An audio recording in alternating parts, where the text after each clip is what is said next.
Wishing everyone a very happy Christmas and New Year from Mukhorochuk. Mukhorochuk, 75 years of delightful taste and tradition.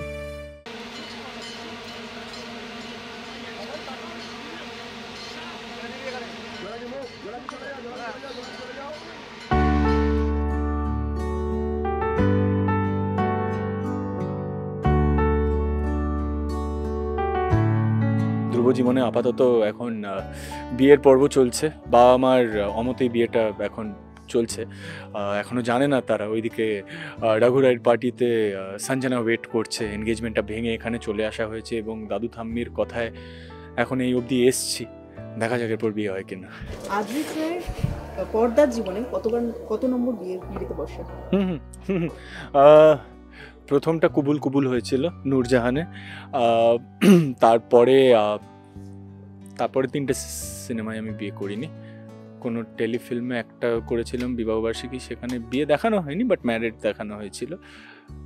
এই নিয়ে বোধ হয় 11th I think 11th or 12th ওরকম something, I don't remember. ভীষণ ভীষণ ভালোবাসা পেয়েছি এবং দর্শক শোটা দেখছে এবং everybody is very positive about it. সবাই ভালোবাসছে শোটাকে এবং দর্শক নিয়ে শোটা উঠছে স্টেডিলি, সেটাই ভালো লাগছে।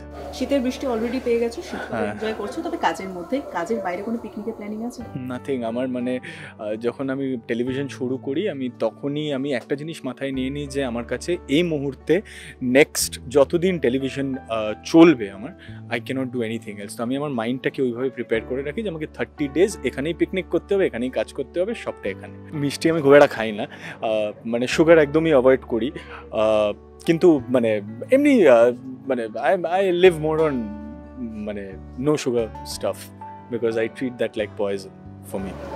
শেষ করবো, মিত্তির বাড়ি মিষ্টি তো অবশ্যই থাকবে, কি বলবে? কারণ মিষ্টি মুখ হবে বিয়ে বাড়ি, খুব শিগগিরই হবে সবটা।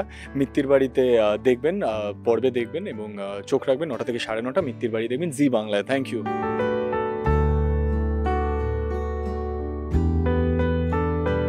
বিয়ের সাথে দেখতে পাওয়া যাচ্ছে জোনাকিকে, কিন্তু বিয়েটা কার সাথে হচ্ছে এটাই হচ্ছে প্রশ্ন, ভীষণ বড় প্রশ্ন। এটাই প্রশ্ন। শুধুমাত্র যে সেটে ঝড় উঠেছে তাই নয়, একেবারে জীবনেও ঝড় উঠে গেছে জোনাকি। কি চলছে বলো? একেবারেই তাই। এবং জোনাকির জন্য এটা খুবই বড় একটা ডিসিশন। জোনাকি তো বারবার না করছে ভীষণ স্বাভাবিকভাবেই। জোনাকির জীবনে জোনাকি এটা তো একেবারেই ভাবতে পারিনি। আর জোনাকির জীবনের প্রেক্ষাপট, জোনাকির জীবন দর্শন সম্পূর্ণ আলাদা ধ্রুবর থেকে।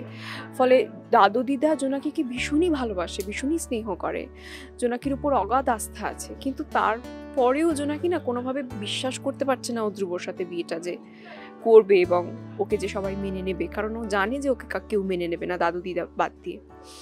মানে ধ্রুবর বাবা তো নয়, অজয় মিটার তো নয়। ফলে সেইটা নিয়ে জোনাকি ভীষণই টেন্সড, খুবই ডিলেমনাতে আছে এবং খুবই পারপ্লেক্সড যে কি করা উচিত। আবার এই দিক দিয়ে মনেও হচ্ছে যে দাদুকে আমাকে সুস্থ রাখতে হবেই, কারণ ও যে দাদু দিদাকে ভীষণ ভালোবেসে ফেলেছে। সব কিছুর মধ্যে দিয়ে জোনাকি সবাইকে, মানে সবার মন ভালো রেখে যে ও কিভাবে বাঁচবে এবং বাকিদের ভালো রাখবে, সেটাই একটা বড় প্রশ্ন।